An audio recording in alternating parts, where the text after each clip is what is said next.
Aujourd'hui, on va parler d'une image d'une installation choisie par Olivier Christin, et grâce à son travail, on va comprendre comment elle nous aide à remettre en question la représentation de la démocratie.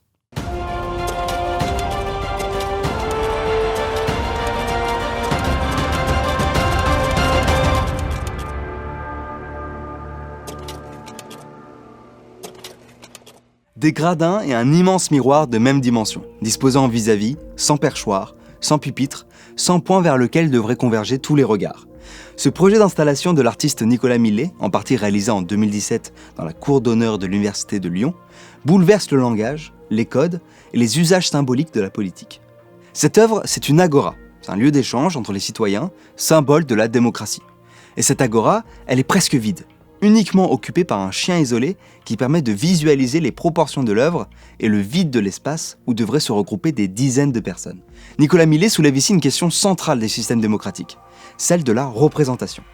Une question que le discours et la pratique politique courante oublient ou ignorent délibérément. Cette installation, c'est en effet une architecture morale. Elle nous montre la représentation nationale dans la vie politique. Sauf qu'elle est différente des architectures politiques auxquelles nous sommes habitués, comme l'hémicycle par exemple, qui est la disposition la plus commune dans le régime représentatif.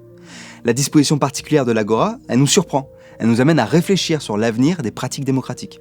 Comme le souligne Olivier Christin, nous en faisons tous partie, et nous devrions constamment nous demander ce qu'est cet espace politique et le rôle de ceux qui l'occupent avec nous ou pour nous.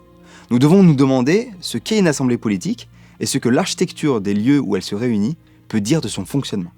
L'agora en miroir nous invite à nous demander ce que constitue réellement une représentation politique juste ou démocratique. Si elle doit forcément nous ressembler et être à l'image de notre société, ou si elle peut se reposer sur des professionnels qui nous représentent autrement, siègent pour nous et décident en notre nom. Elle soulève des questions essentielles en démocratie, comme la critique contemporaine des élections, la dénonciation des impasses du régime représentatif classique, ou encore la réévaluation de la pertinence du tirage au sort des citoyens pour remplacer l'aristocratie des élus. L'installation de Nicolas Millet nous fait donc retrouver la forme politique de la démocratie directe, dans laquelle les citoyens prennent directement part dans l'agora aux décisions qui les concernent. Et de cette façon, elle nous fait considérer à nouveau notre présence dans la cité comme l'une de nos obligations principales. Il faut donc s'asseoir sur les gradins de l'agora moderne de Nicolas Millet et nous voir siéger nous-mêmes dans ce lieu de débat public et politique pour comprendre la puissance de son travail et l'urgence démocratique qu'il révèle. Merci à Olivier Christin qui nous a permis de faire cette vidéo et à bientôt sur Une image, une histoire.